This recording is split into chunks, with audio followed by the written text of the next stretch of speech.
हैं। सबसे पहले गलवान घाटी की जो घटना है, जिसको आपने कहा कि ये संभवतः मेरे करियर के सबसे दुखद दिनों में से था, जिस दिन वो कैजुअलिटी की खबर आपको मिली, उसको मैं थोड़ा विस्तार से आपकी नज़र से एक बार फिर से समझना चाहता हूँ।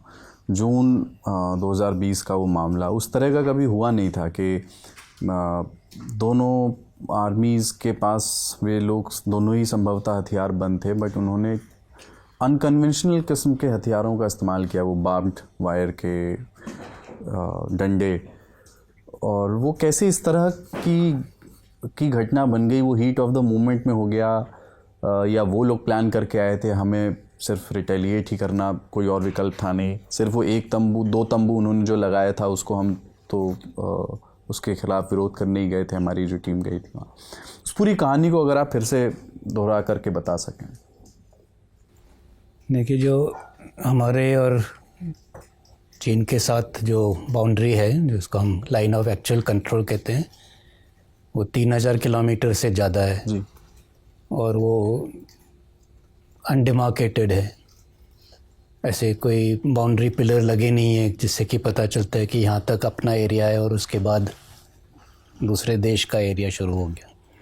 जो इंटरनेशनल बाउंड्री है पाकिस्तान के साथ, हर कुछ फासले पर एक बाउंड्री पिलर लगा हुआ है, तो फिर क्लियर होता है कि कौन कहाँ पर है।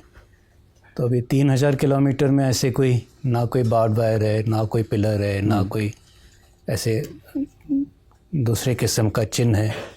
तो इसलिए एकदम से कहना कि बाउंड्री कहाँ पर है वो बड़ा मुश्किल हो जाता है। और इस एरिया में कई ऐसे इलाके हैं जो दोनों देश मानते हैं कि वो उनका है। हम मानते हैं कि हमारे वो एरिया हमारा है, वो चीन मानता है कि वो उनका है। ऐसे 1 दर्जन ऐसे इलाके होंगे और जहाँ पे इस किस्म के घटनाएं और तनाव होता रहता है। ये नहीं कि गलवान जैसे पहले बार ही हुआ है।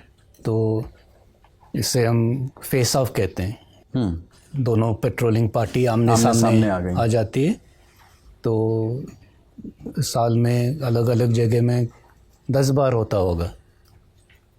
और इस किस्म की स्थिति को निपटने के लिए कई एग्रीमेंट और प्रोटोकॉल हैं। Border peace and tranquility agreement, confidence building के ऊपर कॉन्फिडेंस बिल्डिंग मेजर्स, प्रोटोकॉल्स है कि ऐसे जब आमने सामने आ जाते हैं तो किस तरह से इससे निपटना है ताकि बात और ना बिगड़े।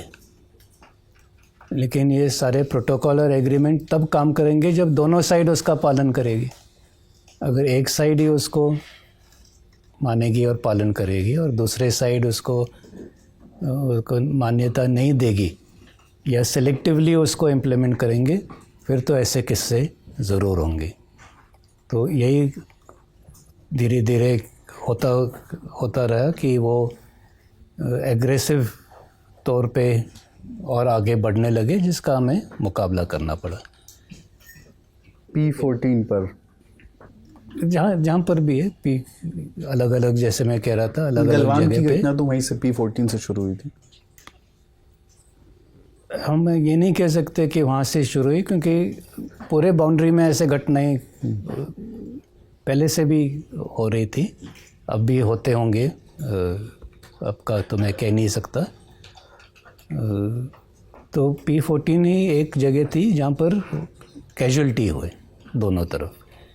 बाकी जगह जब ऐसे घटनाएं होती है, थोड़ा धक्का बुक्की होती है, गाली गलौच होते हैं, लेकिन लॉस ऑफ लाइफ हाँ पहले बार यहाँ पर हुआ क्या था सर? मतलब सिर्फ उन्होंने टेंट लगा लिया था और हमारी टुकड़ियाँ उन्हें रोकने गई थी? जैसे हुआ कि फेस ऑफ हुआ है, तो फेस ऑफ के दौरान कभी कभी जैसे कहा कि अगर आप जो प्रोटोकॉल है उसको फॉलो नहीं करेंगे तो बात बिगड़ सकती है, और हीट ऑफ द मोमेंट में ऐसे हो जाता है या हो सकता है। और इसलिए हम हमेशा कहते आ रहे हैं कि अगर कोई एग्रीमेंट हो तो उसको लेटर एंड स्पिरिट में उसका पालन करना चाहिए और सेलेक्टिवली नहीं। सर, क्या ऐसा है कि इस घटना के बाद सेना की जो लीडरशिप है वो PLA को सबक सिखाने के बारे में सोच रही थी? नहीं, ऐसे तो कोई ख़ास ये नहीं है कि मिलिट्री लीडरशिप या गवर्नमेंट के स्तर पे ऐसे कोई टिट फॉर टैट रिएक्शन इस तरीके से हम काम नहीं करते। हम ठंडे दिमाग से काम करते हैं और जो भी करना है वो सोच समझ के और होल ऑफ नेशन अप्रोच से। और जो हमने करना था वो पॉलिटिकल लेवल पे बातचीत हुई, डिप्लोमेटिक लेवल पे हुई, मिलिट्री लेवल पे हुई, और फिर जो ये हॉट स्पॉट्स थे वहाँ से वो जहाँ एकदम आमने सामने खड़े थे और ऐसे क्लैश होने के ज़्यादा चांस थे, वहाँ से हम वापस अपने अपने कुछ दूरी तक हम म्यूचुअली हम पीछे गए। जो कैजुअलिटी की खबरें हैं वो आप तक जब पहुंची आप कहाँ थे? और क्योंकि एक बार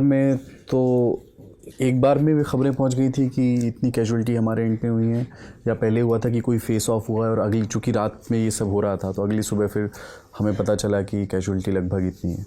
रिपोर्टें तो धीरे धीरे आते रहते हैं कि नहीं कि एकदम से जैसे कुछ कोई घटना होती है, इंसिडेंट होते हैं तो एक प्रोसीजर है कि आपके सीनियर को रिपोर्ट करना है। वो थोड़ी देर लेता है स्थिति को समझने के लिए, बाकी इलाकों से भी खबर लेके, तो ऐसे करते करते वो आर्मी हेडक्वार्टर तक वो खबर पहुंचती है। तो एकदम से ऐसे 20 हमारे जवान शहीद हुए हैं, एकदम से तो ऐसे रिपोर्ट नहीं आई, वो धीरे धीरे आते रही। लेकिन तकरीबन आधे दिन 12-15 घंटे में पता चल ही गया था कि शायद इतने लोग घायल हुए हैं। उस तरफ कितनी कैजुअलिटी हुई होगी इसको लेकर के बहुत सारी बातें हुई और अलग अलग क्लेम्स भी हैं, कुछ इंटरनेशनल क्लेम्स भी हैं। हमारे यहाँ भी कुछ लोगों ने दावे किए, पर वो पता करना थोड़ा मुश्किल होता है क्योंकि चीन में इस तरह की सूचनाएं सार्वजनिक न किए जाने का इतिहास है। पर क्या कुछ इंटरनल असेसमेंट था आर्मी लीडरशिप का कि कितने लगभग लोग उधर गए होंगे?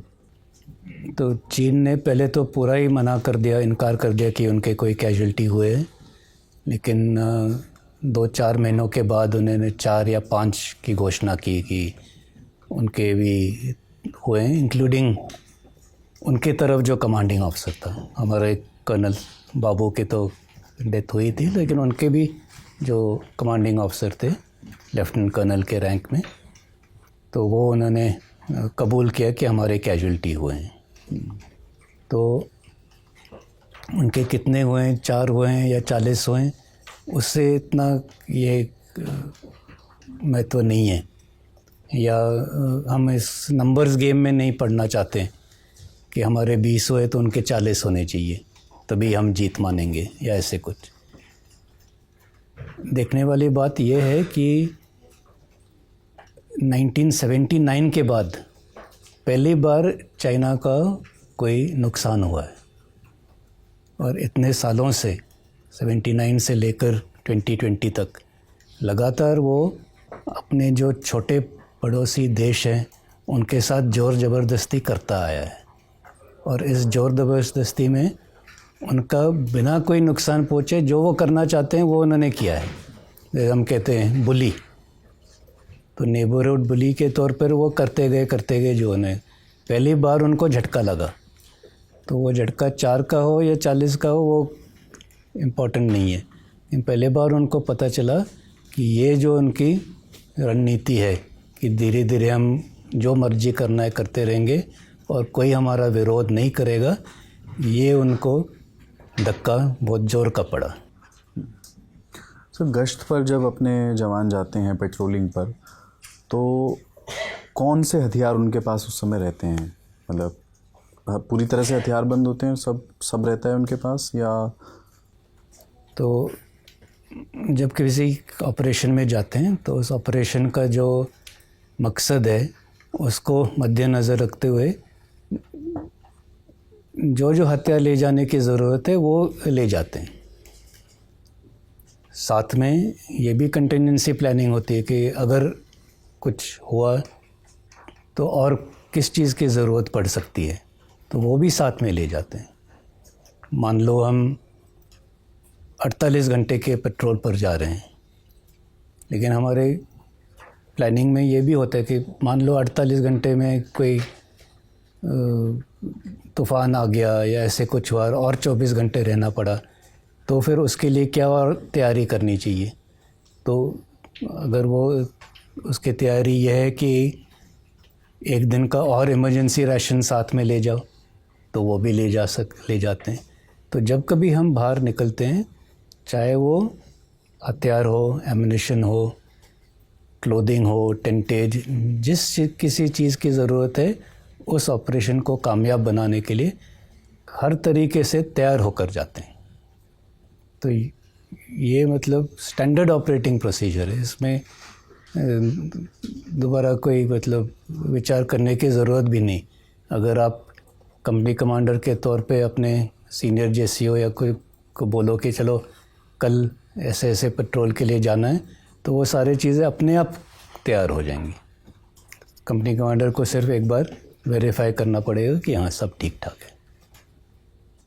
तो जब वो बार्ब्ड वायर वाले क्लब से सर डंडों से हमारी सेना पर हमला किया, सेना की टुकड़ी पर, तो हमारी सेना ने के पास तो बार्ब्ड वायर जैसे हथियार नहीं रहे होंगे, तो हमने मुकाबला कैसे किया? तो जैसे मैंने पहले जिक्र किया था कि एक लेट डाउन प्रोटोकॉल है, तो हम तो उस लेट डाउन प्रोटोकॉल के हिसाब से तैयारी करके गए हैं। वो अगर दूसरे साइड अगर उसको वायलेट करें या उसका पालन ना करें, तो he is in the wrong, उनकी गलती है और उनको वो मानना पड़ेगा कि उनकी गलती है और उनकी गलती के वजह से ये चीज़ें जो हुई हैं वो इतने क्लैश हुए और इतने कैजुअल्टी हुए। लेकिन हम अपने तरफ से यही हमेशा कहते आ रहे हैं कि हम दोनों प्रोफेशनल आर्मी हैं और प्रोफेशनल आर्मी के तौर पे हमें जो भी कार्रवाई करनी है वो करनी है, और ना कि जिस तरीके से उन्होंने किया।